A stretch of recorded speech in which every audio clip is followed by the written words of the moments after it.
Liza Soberano, tunay ngang isa sa most promising young stars sa Hollywood ngayong 2024.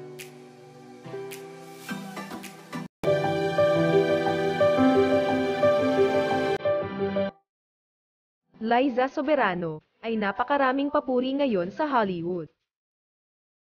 Kilala siya sa kanyang pelikulang Lisa Frankenstein na pinapalabas din ngayon sa Pilipinas, kung saan pinupuri siya ng kanyang direktor na si Zelda Williams. Pati na rin ang mga co-stars niyang sina Catherine Newton at Cole Sprouse. Very obvious that Liza had cut her teeth and really become like an Olympian, like a professional, very quick. And she does it so brilliantly. Yeah. Patok din siya sa maraming content creators at podcasts. Because many people were amazed at the acting skills of Lisa Soberano, especially Pati na ang direktor ng ilan sa highest-grossing films of all time, katulad ng Marvel, Captain America, at Avengers. Si Joe Russo ay humanga sa kanya. He doesn't play sports. Nag-post siya sa X, dating Twitter, ng movies like Lisa Frankenstein can be great vehicles to break new stars. She's fantastic. Where's she been? The answer is the Philippines. And that Zelda Williams and Diablo Cody. And the girl is killing it. Found a superstar in Liza Soberano. But I was really impressed with Liza Soberano in this film.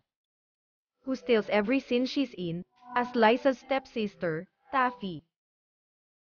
I cared more about her stepsister character in the movie. She was way more redeemable. Itong malaking achievement para sa aktres na kamakailan lang ay nabash dahil sa kanyang pahayag. She absolutely steals the show. She is hilarious. Tungkol sa love team culture sa Pilipinas at tinaguri ang walang utang na loob. Soberano, who I don't think I've seen before. Para sa mga tagahanga ni Liza, ito na siguro ang tamang panahon. The person I was most impressed with, to be honest, was probably Liza Soberano. Para maging malaking bituin siya sa Hollywood. Because I thought that character, I really liked the stepsister. Yes. Sa mga bashers ni Liza, eat your hearts out. But it's odd that they make her so friendly. Right. And she's beautiful. Kayo mga ka-showbiz buzz, nagulat din ba kayo sa magagandang reaksyon sa Hollywood's? She's so great. Her comedic timing is perfect. Acting at ganda ni Liza at no ang masasabi nyo sa kwentong eto? Please leave your comments and reactions below. Her big Hollywood debut, I think it's a pretty excellent debut. I see this being a star-making performance for her. That's like